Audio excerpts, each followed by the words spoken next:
This is Breighlynn Polk interviewing Miss Wendy Williams for the HBCU Radio Preservation Project. It is currently 12:34 p.m. Eastern Standard Time on Monday, October 7, 2024.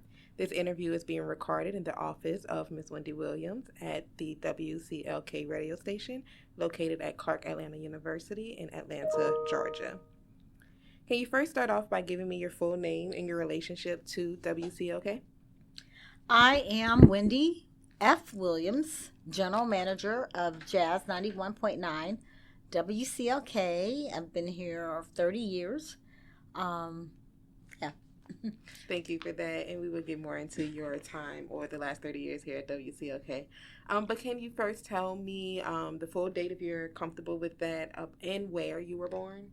I was born in Rochester, Pennsylvania, November 8th, so my birthday's coming up, 1958. So that makes me, I'm approaching my 66th birthday. And happy early birthday to you, too. Thank you. You're very welcome. So Rochester, New York, can you tell me kind of where that location is for people who are, PA. Pennsylvania, so sorry. Rochester, Pennsylvania. Can you tell me where that location is in respective to the state of Pennsylvania? Sure. Okay. Rochester, Pennsylvania is a small town outside of Pittsburgh, PA, about 35 minutes from Pittsburgh. And it sits in what we call the Ohio River Valley. And the Ohio River Valley is the corner where Ohio, Pennsylvania, and West Virginia meet. So I grew up in that vast area. Matter of fact, the Pittsburgh market, in terms of media market, covered all of that area as well. And tell me about the people who raised you in that specific community of Rochester. Wow. Okay, so to give you a really clear picture, my parents are from Georgia. And they migrated, I want to say, back in the 30s to Pennsylvania. Well, my dad was born in Pennsylvania because his mom, my grandmother, and their family had migrated to Pennsylvania, and she had come from Mississippi. My dad's dad came from Georgia. My mom's family was from Quitman, Georgia, and my father's family wasn't too far from, like, I think Thomasville, that sort of area, Southern Georgia. So I used to come here all the time. Over the summers, we'd come to Quitman, which is just below Valdosta, and we would see my grandparents and see the little town of Quitman, Georgia, and it was really fascinating to come here.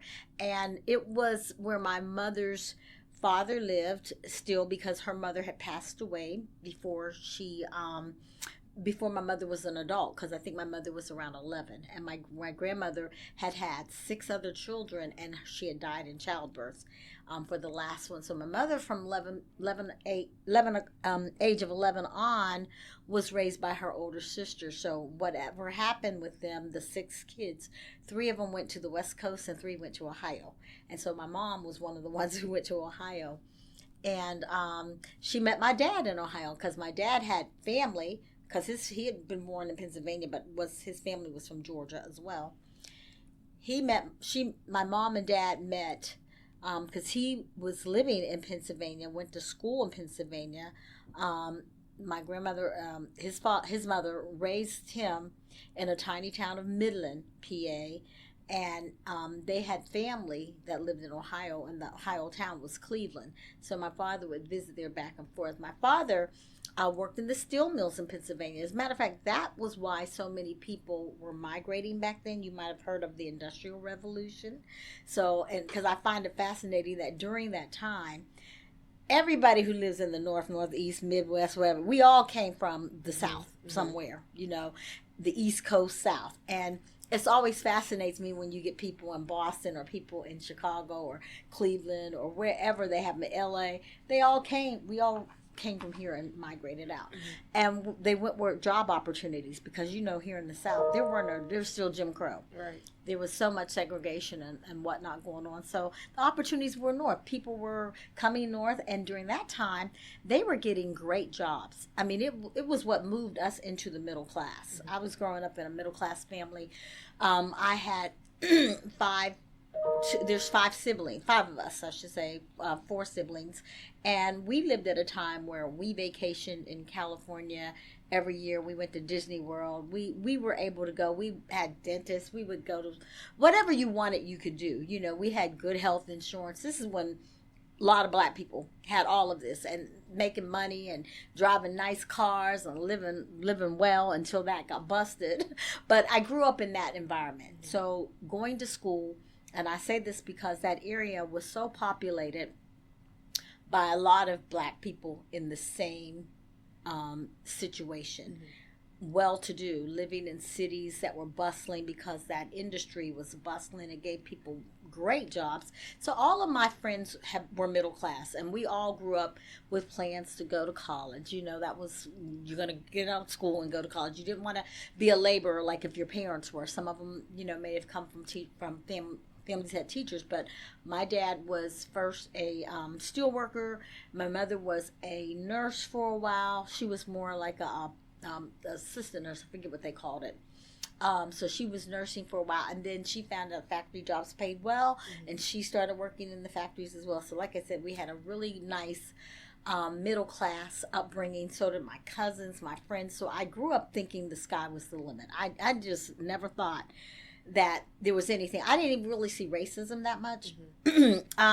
Because the city where I grew up with, our church was black, my cousins and family are black. Now, when my parents moved to the suburbs, we ended up going to a white school, me and my siblings. And we were in a school where it's like in my graduating class of 200, like there were 7 black people. But I didn't even find that problematic because they were very nice back then, but that's where I first learned about racism when I started going to school there. I think the first time I could remember ever using or hearing the N-word is because one of my best friends was like a 12-year-old white girl. And we called each other at home and we talked, and she started dating this guy, and he started telling her, you got to stay away from black people. Yeah, and it really hurt my I didn't understand it then, but certainly can see now, because even though it was a progressive environment, you just like now, you have, those people who still have that seed of racism and white supremacy in them. I mean, it's been embedded since birth. And what it taught me is they're not going to lose it. So she, who didn't see color first, we used to laugh and have the best time.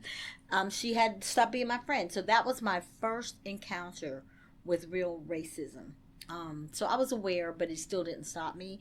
I went on and worked out and tried out for the cheering team, got on the cheering team, and all of the cheerleaders were white. We traveled together up and down the east, or that area, that tri-state area, to play other states or other schools, and we did fairly well. And then down 5 miles where I went to church, 5 miles from there, was all the black people that I knew. So I had the best, I think, of both worlds, the education there, which I thought was great. But I still believe that there were things about going to school at that time for me that I motivated myself to go to college. I remember telling a guidance counselor one point that I wanted to be a psychiatrist. Now, he probably looked at my grades, but still, I never thought it. I probably, if I would have been encouraged, probably would have got my grades up to become a psychiatrist. But he looked at me like, maybe you need to think of something else. And he was a white man. So I do think that if it were in a black environment, you would be encouraged more. They'd say, well, that's possible. Here's what you have to do. And I didn't get that kind of that tutelage, but I was motivated on my own.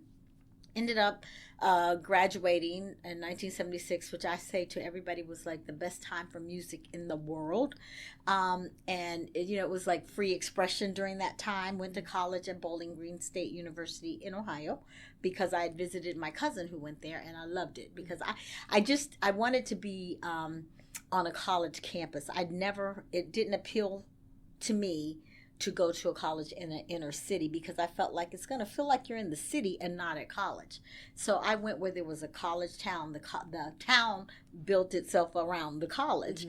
And I love that because you were there for that purpose. And even in that environment, I think during that time it was about 16,000 students, and about 1,000 at that time were black. So we had every imaginable organization for us to do. We had the Greek letter societies, we had the African American Studies organization. So I felt enough culture there. So that was nurturing, I should say.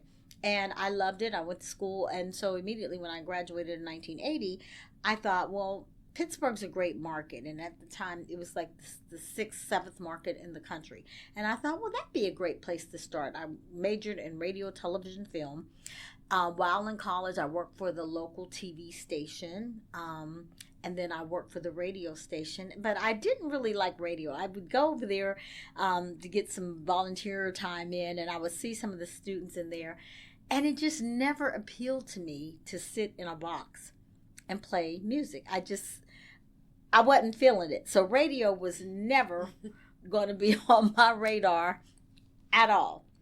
But I always had this passion to do news and television news, because next door to me growing up was this news anchor in Pittsburgh. Her name was Judith Fielder.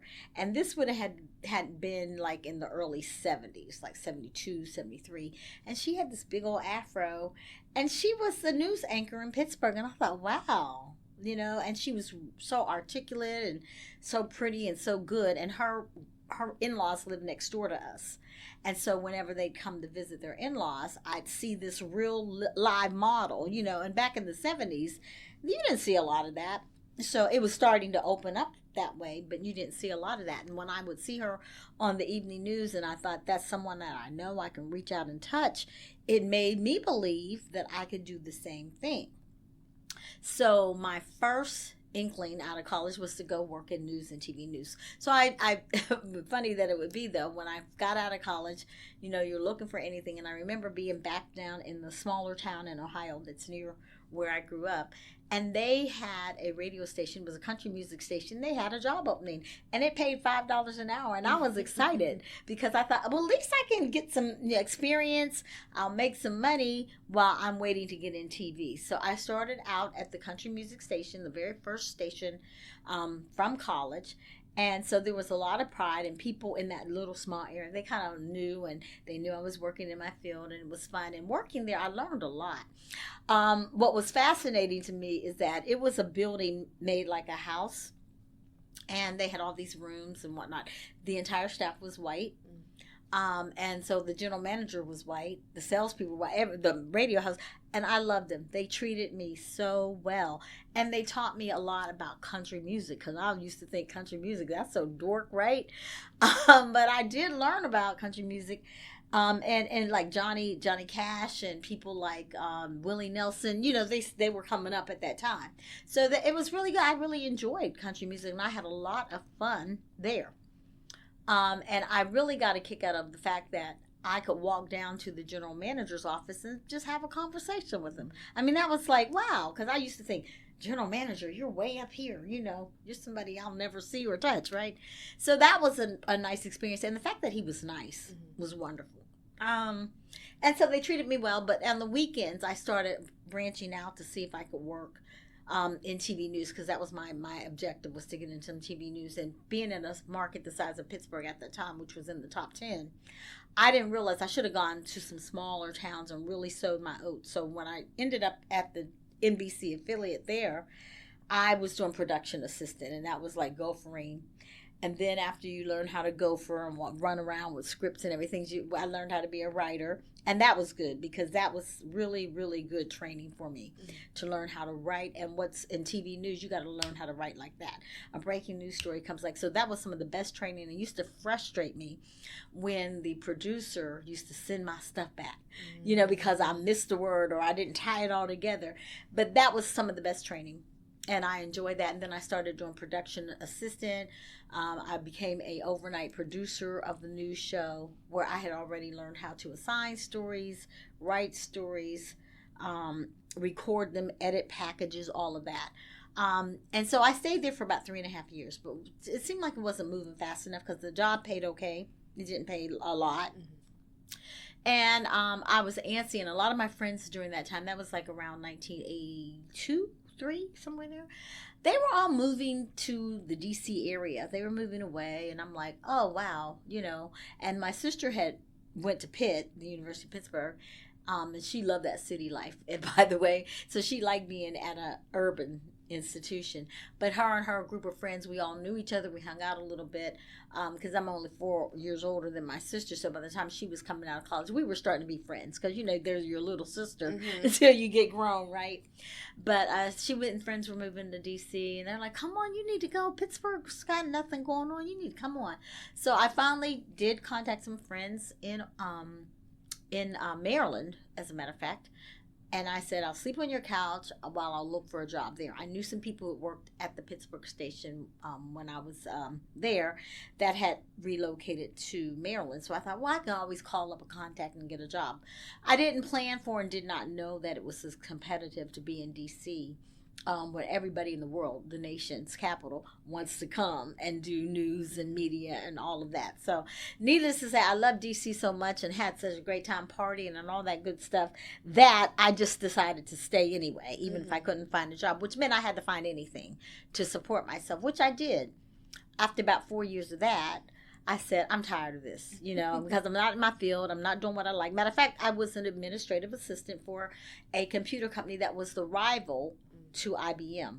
Oh, wow. At that time. And it was great. I mean, I had a great time because I was for the first time seeing black professional people. My boss was a black man. All the salespeople were black and they had their expense accounts. They traveled. I thought, oh, wow, this looks great. I love it. But after a while, you know, the excitement wore off. So I'm like, I need to figure out what I'm going to do because I said I wanted to be in TV. I said I wanted to, you know, be in somewhere in my field. So I decided, let me go up to Baltimore, and my sister was living there. And I said, I'm going to see if I can move in with her and go back to school at Morgan State because I felt like maybe I need to go back to school and get my master. I don't know what I need to do, but I need to do something. This ain't working. So I did that, and I was at Morgan State for 4 years. And the beauty of that was it was a station just like this one. I didn't know that. I didn't know this one until I got to that station. And what happened was they were restaffing, they were restructuring, and they were bringing on people. And so the person that I happened to run into when I was going back to apply about school happened to work at that station. And they're like, oh, they heard me talking. They're like, oh, you want a job? We got several jobs at WEAA. I'm like, oh, really? So I got actually sidetracked, got a job. And the story there is I never did go to get my master's. I went and worked for the station, which I loved. And in that 4-year time, I went from being a development assistant into the acting general manager because when the general manager left, he wanted to go back and pursue his doctorate at Michigan. So he was working on his PhD. He said, I got to, go back and work on that. He had to do a sabbatical, which he did.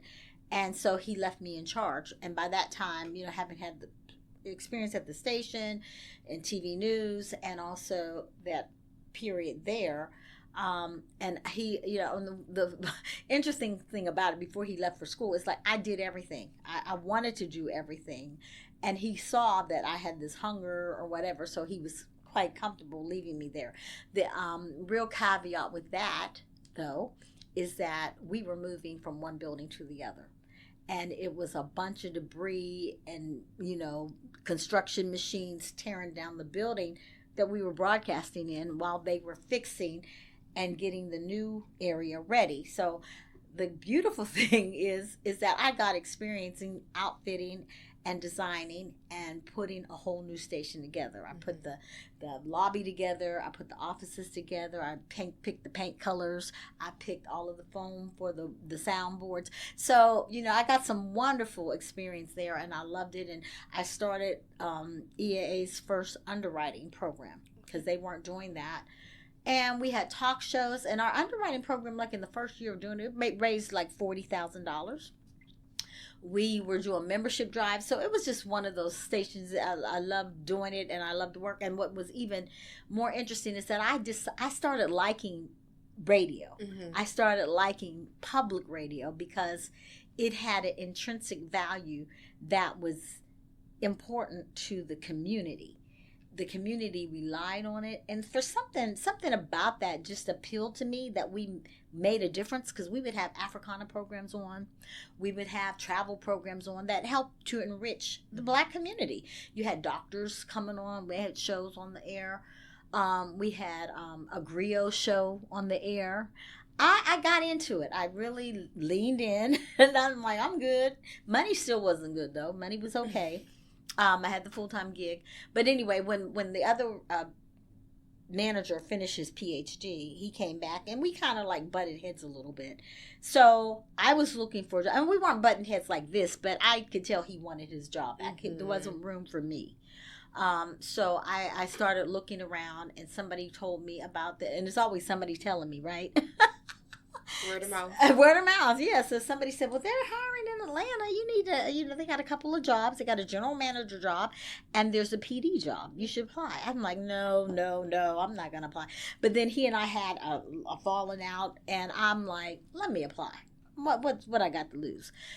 But sure enough, when I came here, I was flown down, and I had a panel of people who interviewed me for the position. They were interviewing all the candidates, and at that time, I know Mitch Faulkner, who was a big radio name in Atlanta, and a couple other people, the dean of the MassCom, the person who was the associate provost for the school. They were in the meeting. And so I kind of knew I got the job, but I didn't want the job because I didn't want to move. I didn't want to move from the D.C., Baltimore area. I love that area. So when he was getting on my nerves, I thought, I need to, and my big determining factor was, I said, this is a big move for me. I've never been that far south. I really didn't go, and I had a little boyfriend there, wanted to stay with him and all that kind of stuff. And so I said a prayer. I said, God, what should I do? And I said, well, if they meet these three things, that means that's my answer. Because, at that point in your life, when you're in your 30s, you're understanding that anything you do has a consequence on your life. So you got to start making good decisions. You got to ask God to guide you. Before that, I just did whatever, young and dumb, as they say.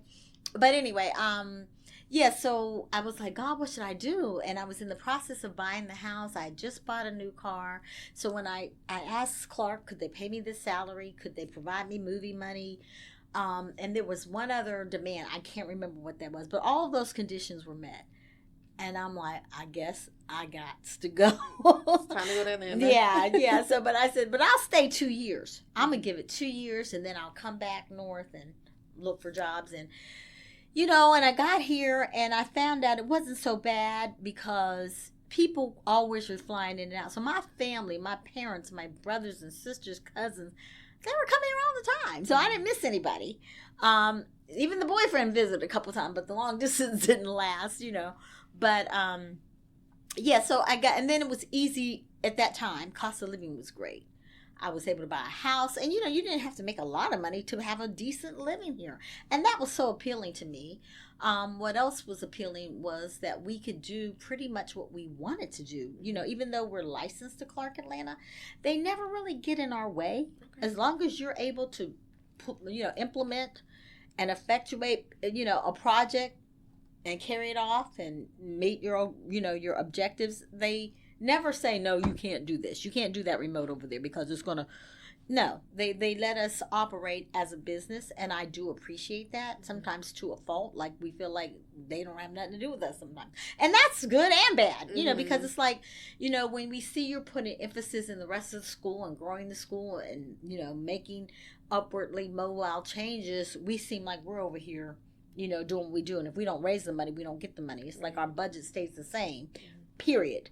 While other departments might get more enhanced budget each year, we get pretty much the same, and we have to raise anything else that we get. So, it's good and it's bad.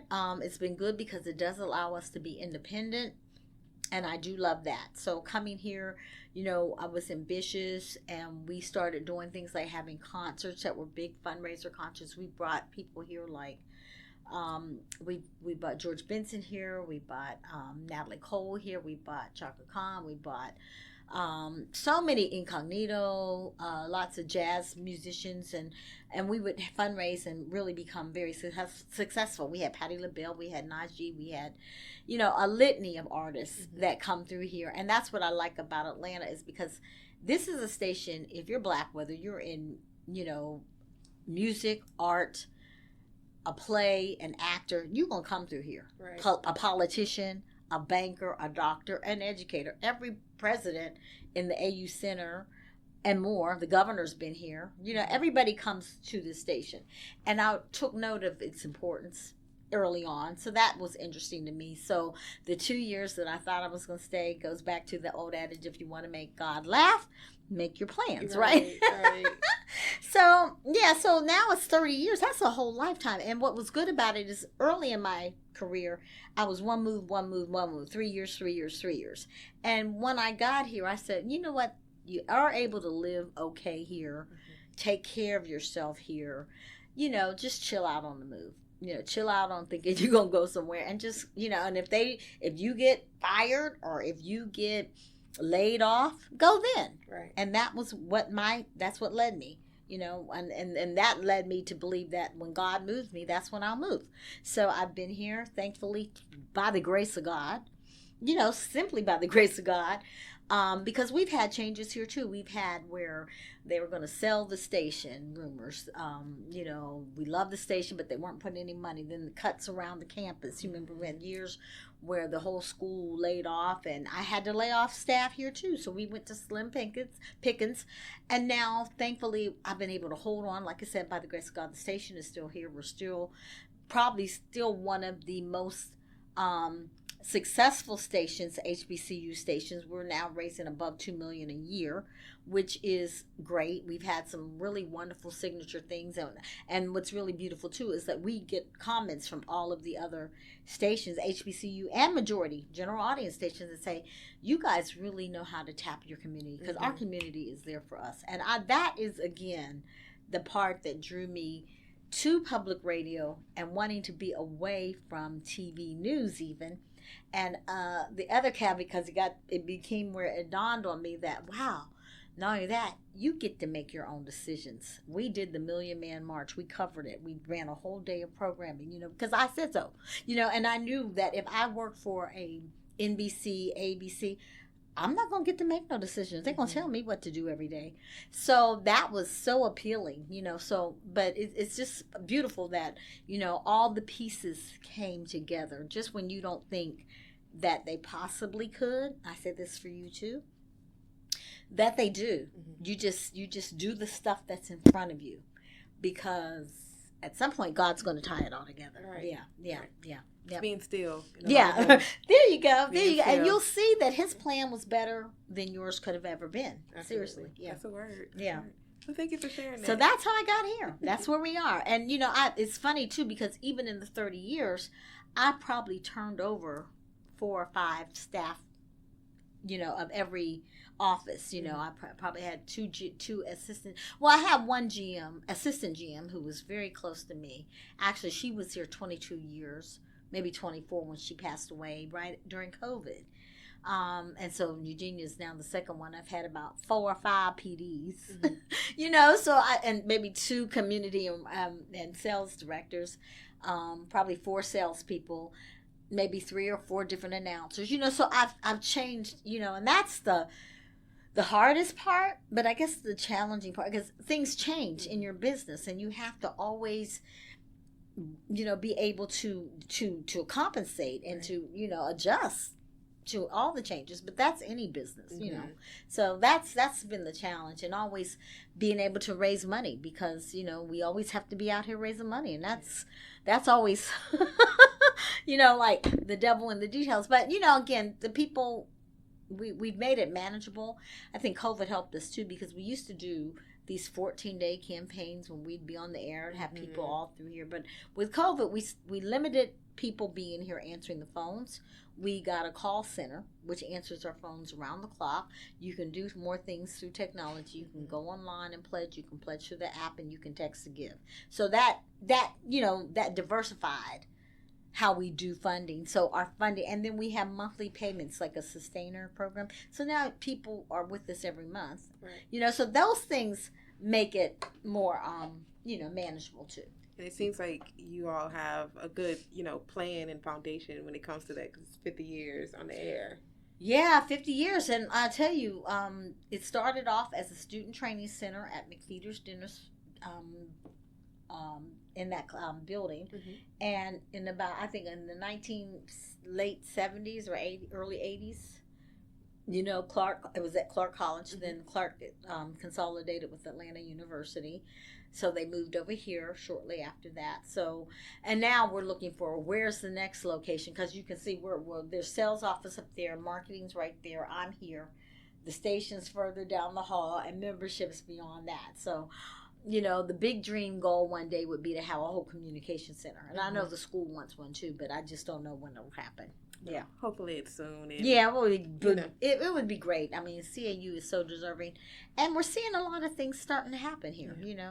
We thought too we might be in the new Propel Center, but I haven't seen much movement on that. But maybe that'll come back online as well. Yeah, from the time that I've left Clark Atlanta, I've seen a lot of different changes. Yeah, that's been made, and that's not even 10 years ago. So. That's right. I mean, all of the change, really, a big portion has been since COVID. Mm-hmm. COVID ushered in kind of like a new dynamic for the schools, HBCUs. We're seeing some money come back where they had taken money away, stripped us of funding, and it was in, to be at an HBCU. Right. It became popular, especially with the emergence of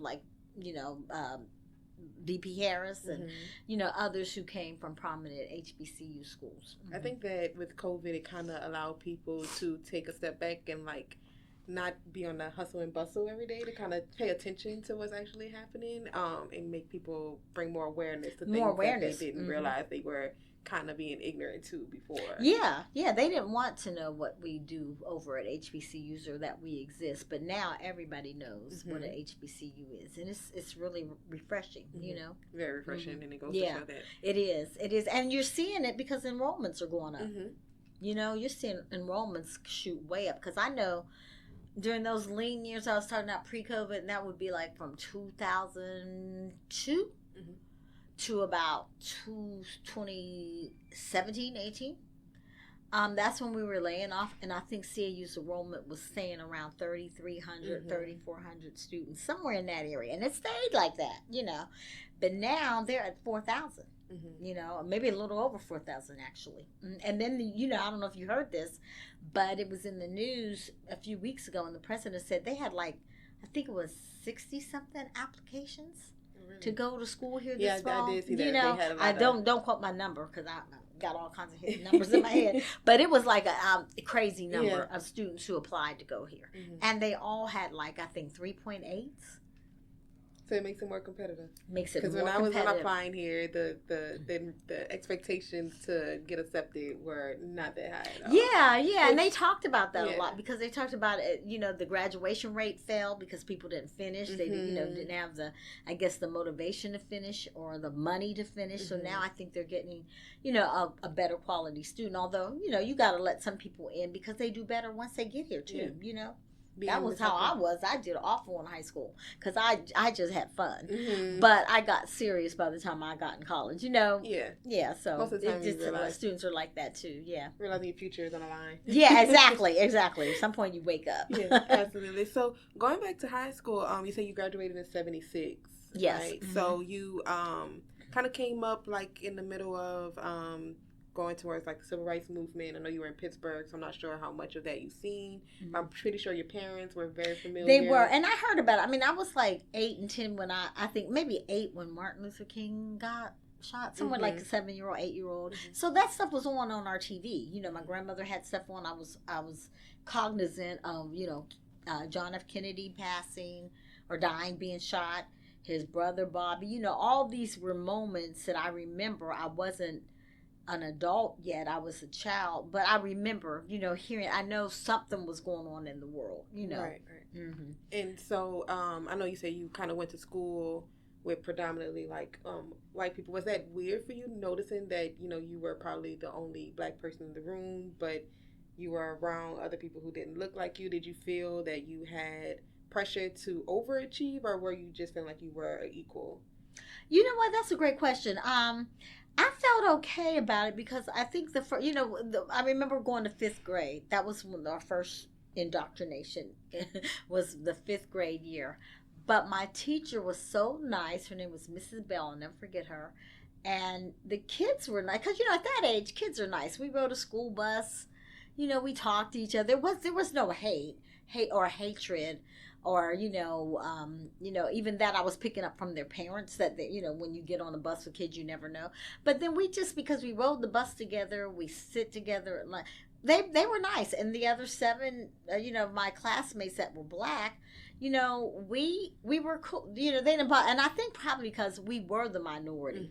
Mm-hmm. Had it been 50-50, there probably would have been a lot of ruckus going on. Mm-hmm. But because we were such a small group and we were innocent kids, no one really bothered us. And I found that, again, for that time, like you said, the teachers were cool. But things to me, what I perceived, and I wasn't here, but in the South, but I think in the North, race relations were a little bit better. Mm-hmm. I don't know, that comes to me. That's why people migrated there. Now they migrate back, Yeah. And then also you have to think about a lot of people moving. It could have been white and black, leaving the South to go that way mm-hmm. for the same purpose. Everybody's looking for advancement. They're not really looking for, race relations and centering their experience on race relations because everybody's just trying to go to get better opportunities. They're trying to get better opportunities. And that was happening with a whole lot of white people, too, because I'll tell you, that area, that was, people in Polish were fleeing, mm-hmm.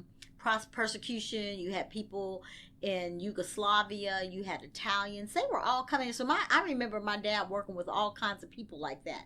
And the kids in our town were, like, made up of all that. You had so I went to school with Italians, with a lot of Mexican people, with Yugoslavians, so it was a hodgepodge. And maybe they all, to your point, because their parents were the first ones coming here to America, were all a little bit more grateful about just being here and getting along with people. Because I didn't sense hostilities. Like the South probably would have really treated us worse because those were the white people who were born and bred mm-hmm. here. But you had up in the Northeast, you still have Irish communities. You still have what we call the Polish Hill. You had segments of white population coming to America. That's when they talk about immigration. It's like, all America is immigration for real. Mm-hmm. Because I remember all those kids coming here for the first time, mm-hmm. And being in school with me, like, for the first time, Probably having to learn how to speak like English. Yeah, exactly. The whole English language, yeah, exactly. Or maybe their grandmothers or somebody was here and taught them how to speak it. Because I do remember us having like culture days or food fair, and people brought food in from all over the world.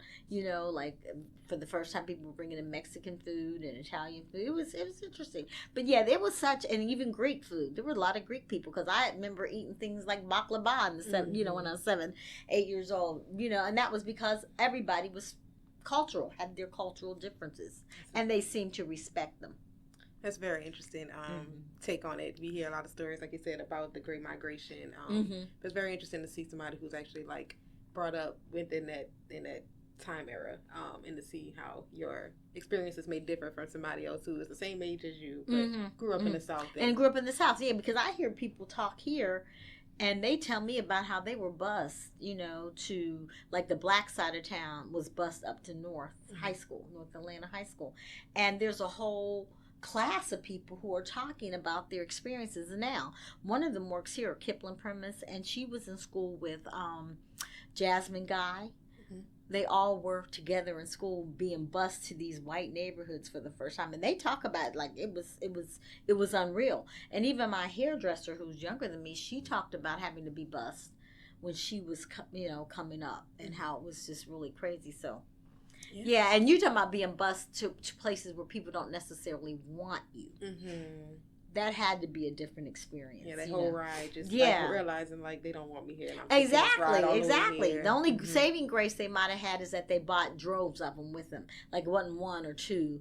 like Ruby, what is it? Ruby Lucas, not Ruby Lucas, but the little Ruby Bridges. Ruby Bridges, right? Who the one child had to integrate, you know, the school, and was that Alabama? New Orleans. New Orleans. Oh, was okay. Thank you.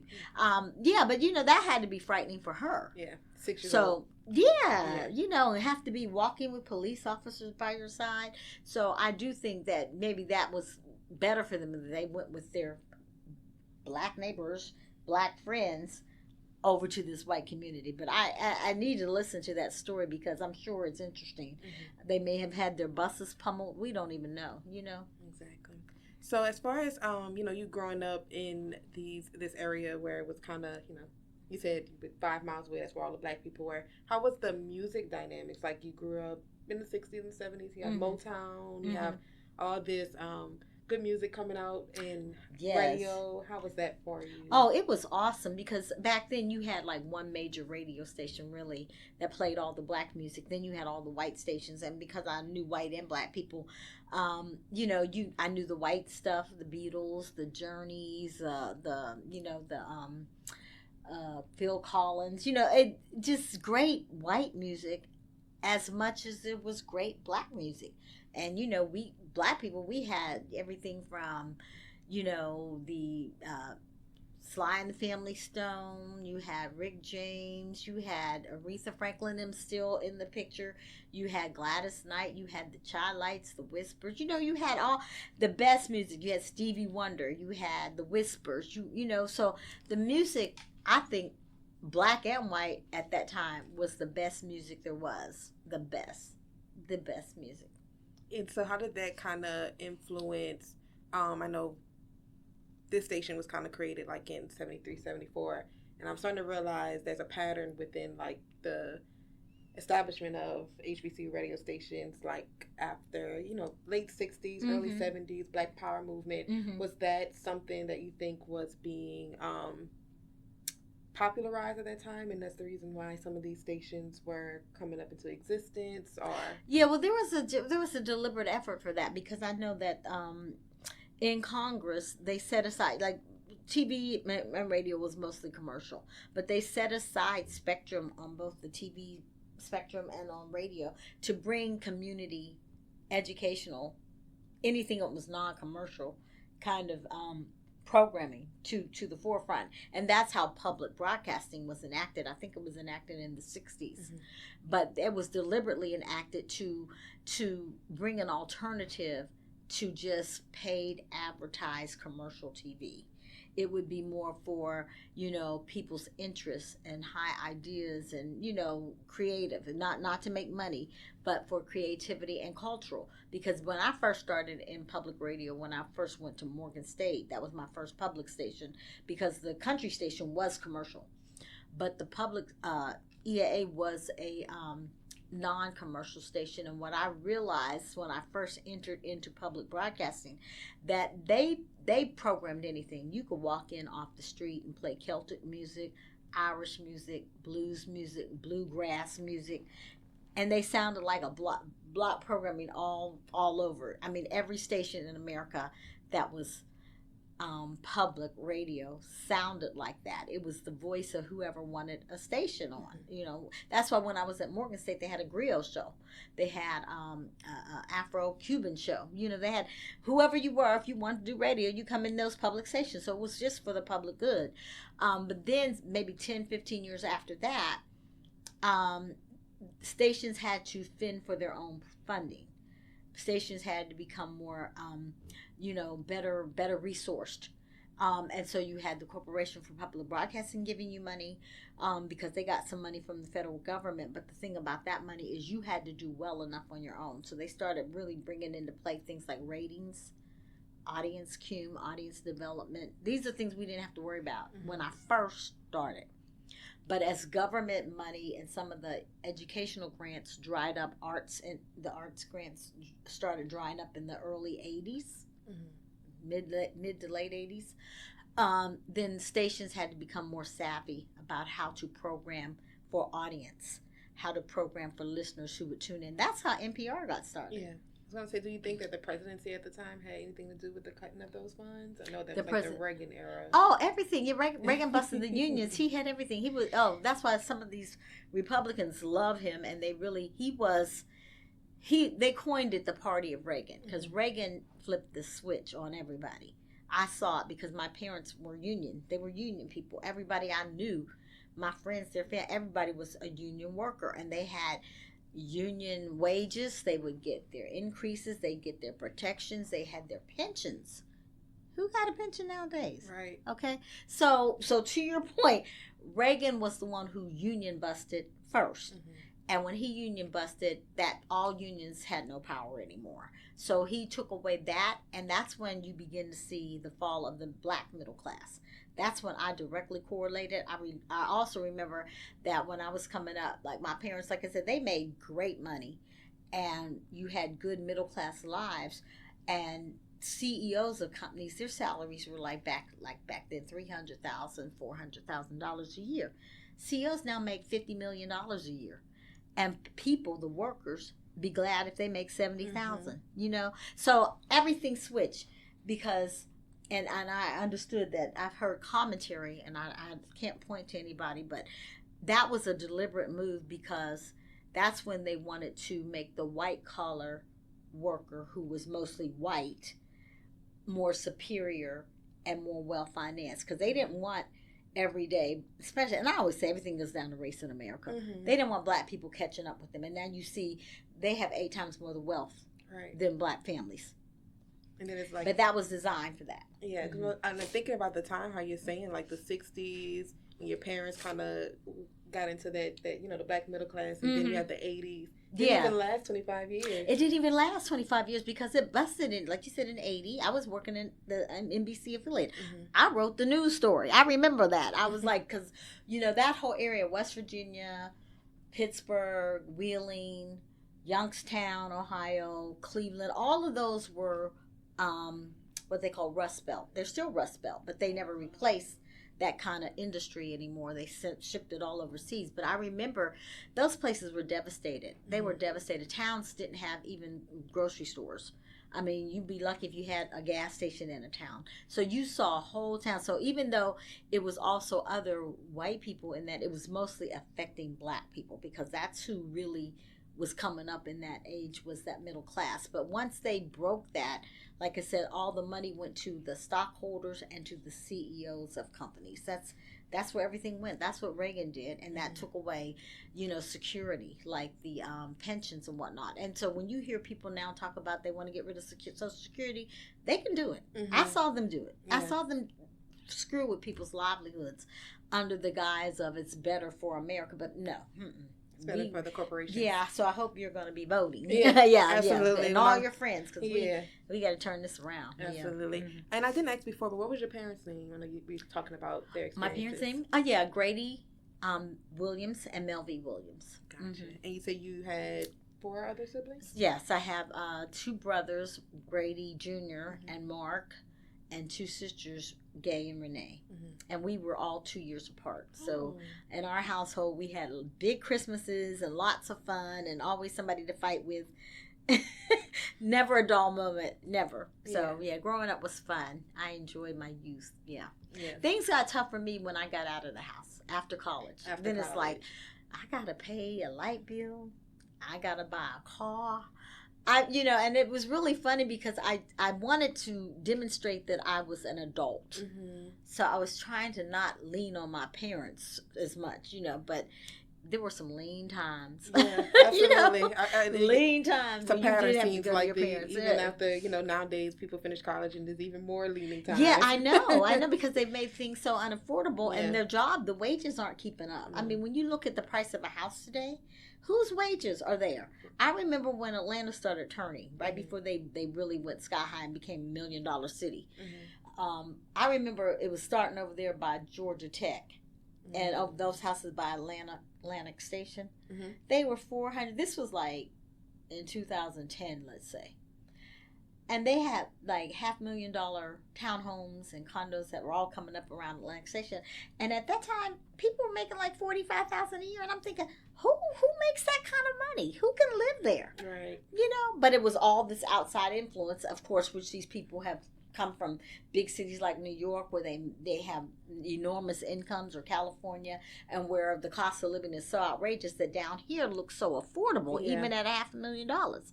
So they saw us as a bargain, and then that drove everything else up, you know. But that used to puzzle me. It's like, because when I bought my home, no joke, my first home was like $120,000, and I built it from ground up. It was in Riverdale, mind you, but the thing is that it was that I had a whole house. I had a whole house, 2-car garage. So that you couldn't do that in the Northeast nowhere. So I'm like, this is great that you can do this, and it's not like that anymore. Yeah, no. It's not like that anymore at all. Not like that. Nowadays, not condos are going for like $500,000. I know, it's ridiculous. It's gotten where I don't recognize it. And I'm glad where I am now, because I don't think I'd move in this city. Yeah, I wouldn't blame you. I mean, the only way I'd move in the city is if I got rid of my car or something. Okay. And you know, then I'd only have the house note, but that'd be it. So after college, I know you said it was hard for you to sustain. I mean, you said you were making $5 an hour. Yeah, my first job out of college, $5 an hour. Matter of fact, I was living with my parents there. I didn't leave the parents' house until I started working at the NBC affiliate, because I was working there on the weekends, and actually there was a time I was working 7 days a week, because I would work at the radio station Monday through Friday, and on Saturday and Sunday, just to get in and prove myself, I would go on the weekends to work at the NBC station. I worked all day Saturday, all day Sunday. Then when the full-time job came open at the TV station, I told the radio station goodbye. But even then, back then, my first job paid like $16,000, and what was a year. And what I didn't understand is what that meant, because I never paid a bill. You know, everything I paid, like I said, I was living at my parents for that time. And then when I was in college, I always had roommates. You know, I had roommates, or we got some refund from our grant or whatever, your financial aid. You got some refunds, and that paid all your bills. So I couldn't even equate back then what 16,000 meant. I didn't know what. So I bought a car. I had my first apartment. I ended up coming back home like 2 years later, because I realized that ain't no money. I didn't know that. So because even when I worked in the summers while I was in college, I would come home and work in the steel mill. My dad would get, you know, if you had a parent who worked in the steel mills, you'd get a job. Back then I was making $10 an hour. That was in like 1976. You know, I mean, we still got people making $15 an hour. So that was in 1976. So when I used to make money like that, it was my money, you know, so I didn't have a real concept. Because I would buy my own clothes, buy my tickets to wherever concerts, you know, hang out with my friends. So they never bothered my money. And so the first time when I got that first job and tried to move to Pittsburgh and live in my own apartment, it's like it kicked my butt. Because I'm like, my electric bill was like $200 a month. I didn't factor that in. I factored the rent in. And then I had to factor in the car. Then I had to factor in the gas for the car. Then I had to factor in groceries. Then I had to, you know, you need another 16,000. I was missing more. Right? I thought I was doing it, girl. And then I'm like, I think I'm gonna have to go home, because at some point when you don't pay your bills, you can't stay. Yeah. So I ended up going back to my parents' house, stayed with them maybe another couple years. So after that time, I moved out. I think that's when I did go back to Pittsburgh for a while, and then I ended up moving back down to near D.C., you know, because I had a friend there. And that's when you started to work at the station WEA? No, that was when I started working for the computer company that was rival to IBM, because my first goal was to get a job in TV or radio, but I didn't, and I wanted to stay, so I ended up temping. And during the process of temping, I got this job with it was called Digital Equipment Corporation. I don't think they're around anymore, because computers kind of went the way of Microsoft, as you see. Yeah. But they were the big office systems. Matter of fact, when I was working there, they supported all of the Navy and Air Force and federal government machines. They were the big machines, not personal computers. So they I think they may have gone out of business, and there might be some aspect of that business still around that still does business to business transactions, but I worked there just so I could have some money to live there, you know. But luckily, I was able to have my roommate for a few years, and we were roommates and then I moved to Baltimore with my sister, and we were roommates for a while. And right before I moved here, I stayed with my cousins until I could build my house. So it was like I was able to build, at least when I got here, finally put my feet down, plant my feet. And that was what was that was what was nice about it. I could actually see that something was coming together. Right. You know, I was able to own a home, you know, right at 40. So that was great. I was a little, like 38. So that was great. Mm-hmm.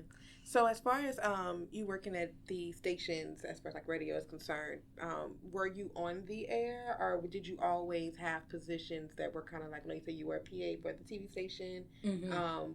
Were you at any point like in front of a screen or in front of the mic, or were you always kind of like administrative? If that's I actually, when I did the overnight news, it's funny about this, and I don't talk about that much, but when I was in Pittsburgh, one of my promotional slots was they did this thing called overnight news that was called the Night Beat.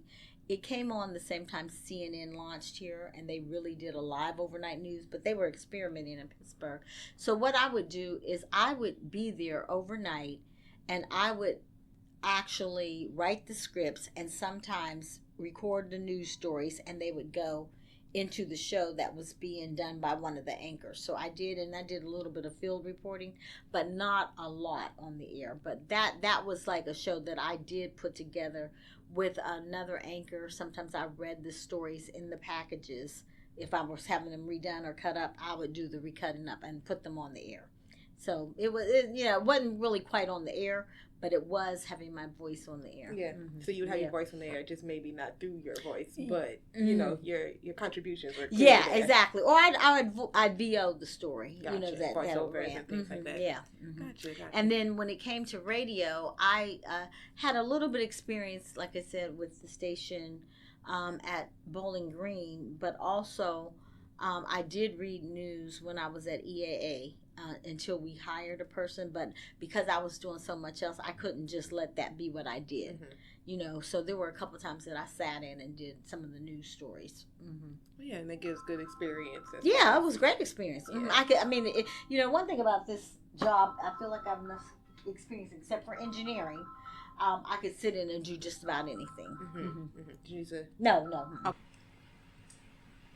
Okay, so moving forward into your experience with HBCU radio. So you said that you were at Morgan State, and Morgan State is an HBCU radio yes, station it's an well? HBCU. Morgan State University is in Baltimore, Maryland. Mm-hmm. They are a state school. That's the only difference from here. This is private.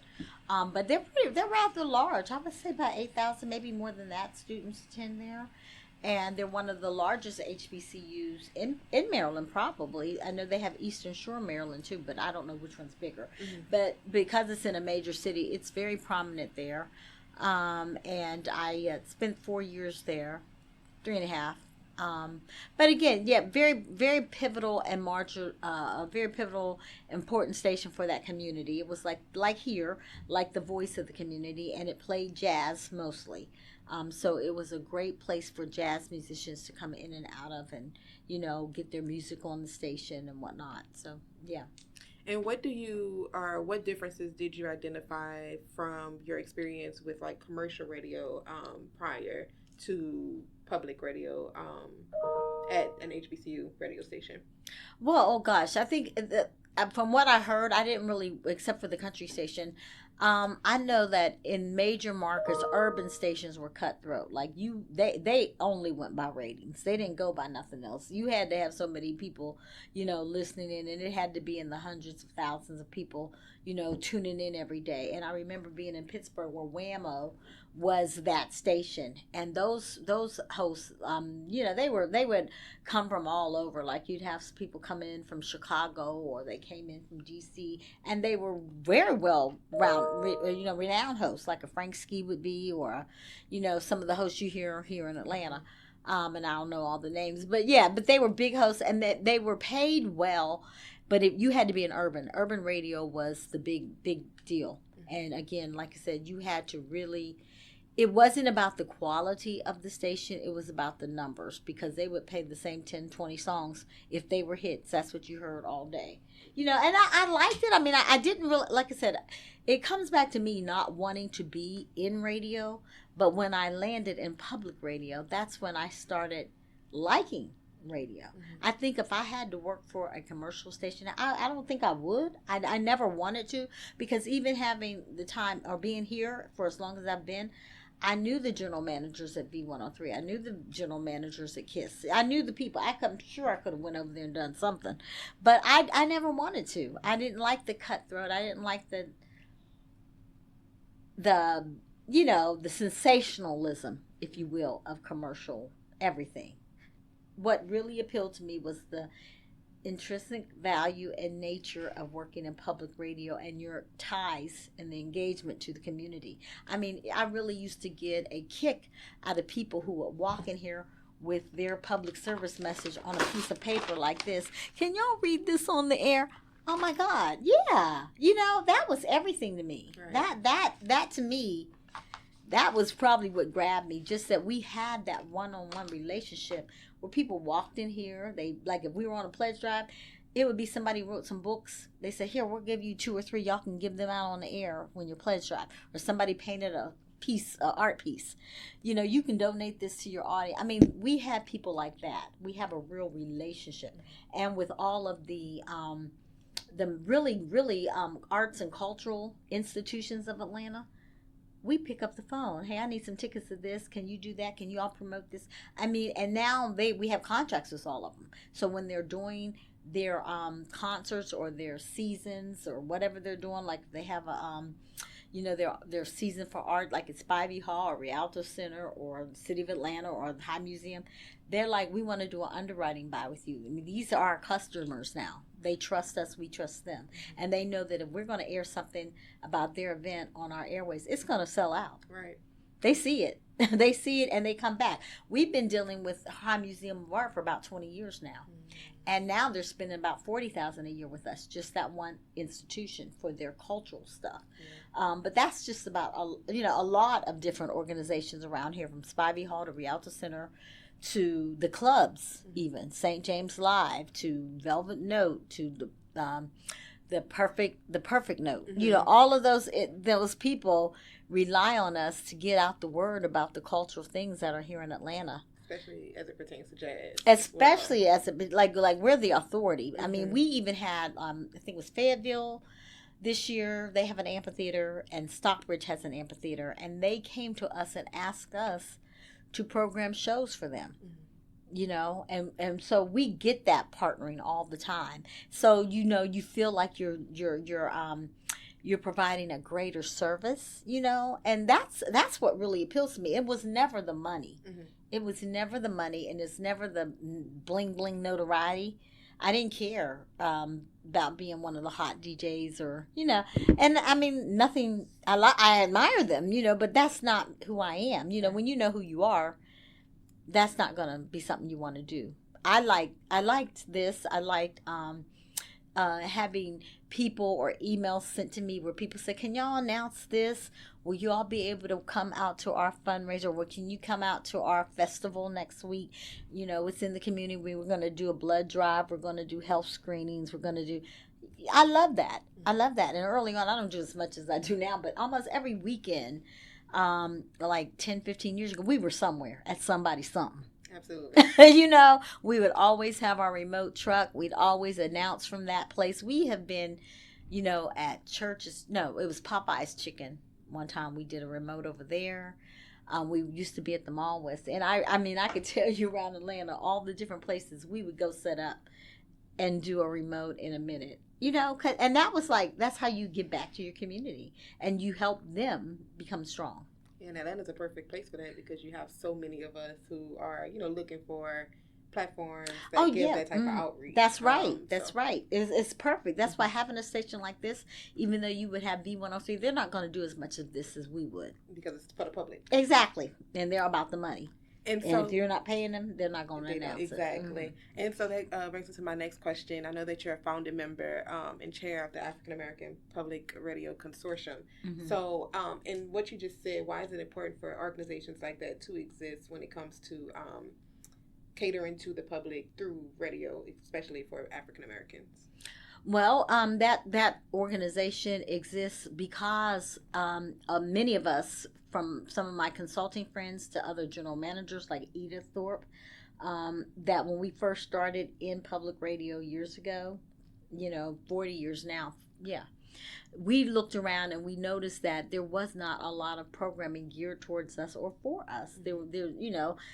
So we sought out to find those voices. Me and my really, really good friend Loretta Rucker, who is she is the president of the African American Public Radio Consortium. I'm the chair. For like the last 15 years, it's only she and I. Mm-hmm. But what the concept was is we're going to take programming from every station, every public station that is doing programming, and we'll share it. We'll make sure that whatever's the best at WSTU, or not STU, but Jackson State, or whatever's the best at, WNCU, or whatever's the best at KTSU, or, for wherever the schools that are doing really solid programming.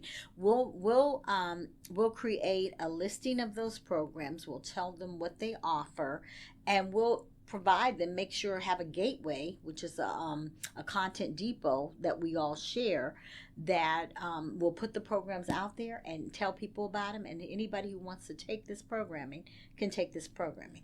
And we are doing that now with over 100 stations. We've got about, I want to say, 60 programs that are out on 100 stations across the country, maybe more than that. Mm-hmm. We have programs that you don't even hear because we're not airing it. Like we have one with Angela Stribling, which is like she calls it Pillow Talk. But there are some stations that are taking that. We have one with Reagan Whiteside, who does our show here on Saturdays. She's out there for any station that's an HBCU station to take it.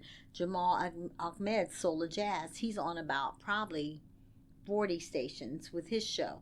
So we got it. We uploaded to the Content Depot, and it doesn't matter what market you're in, as long as you're connected to the Content Depot, you can look for programming that will fit in your schedule, mm-hmm. and you can air it. We take about 5 or 6 programs now from the Content Depot. That includes we take Cool Jazz, we take a few others. Soul of Jazz goes out to other people that we produce. We produce what else? Several more. So it's a really good partnership. And what it is, it's like all of the existing programs anyway. Right. It's programs that are heard in one market, and if they're good enough, people will want it to air, mm-hmm. in other markets. Ray's show, which is called the one you just met last, his show is what is it? Gosh, I'm hitting a blank. His show is Upfront, mm-hmm. which is about Atlanta's burgeoning entertainment industry, because this is like the Hollywood of the South, mm-hmm. and most likely those artists, those actors, and everybody who come here, it's going to be playing on Netflix, it's going to be playing on main TV, or it might be at the movie theater, right. So he's sharing that information with the world, so they can take that show as well too. It's, mm-hmm. beautiful, and I'm happy to know that there is an organization like that does exist. Yeah. So Loretta is her brainchild, but I am the one who kind of sat with her, and we formulated what it would be, and we came up with a lot of the rules and the guidelines about how it would be, and now it's just working. The only thing we want is some funding, like everything else, right? Well, hopefully that comes. Yeah. So moving forward toward the end of the interview, just have about 2 more questions. In your own words, how would you define HBCU in Black radio? I think some of them HBCUs are I think they're educational grounds, educational training grounds for information, for connectivity.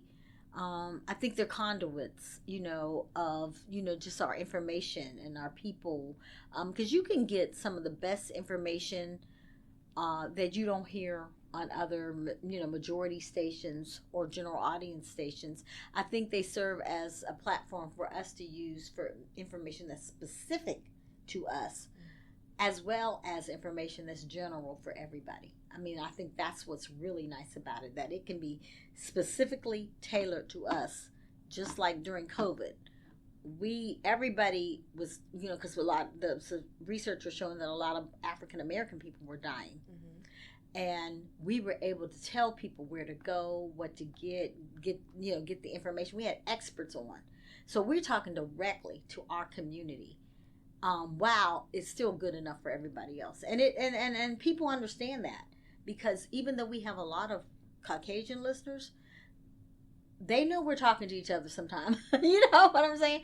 But they're okay with that, because I think they know that that's what we do.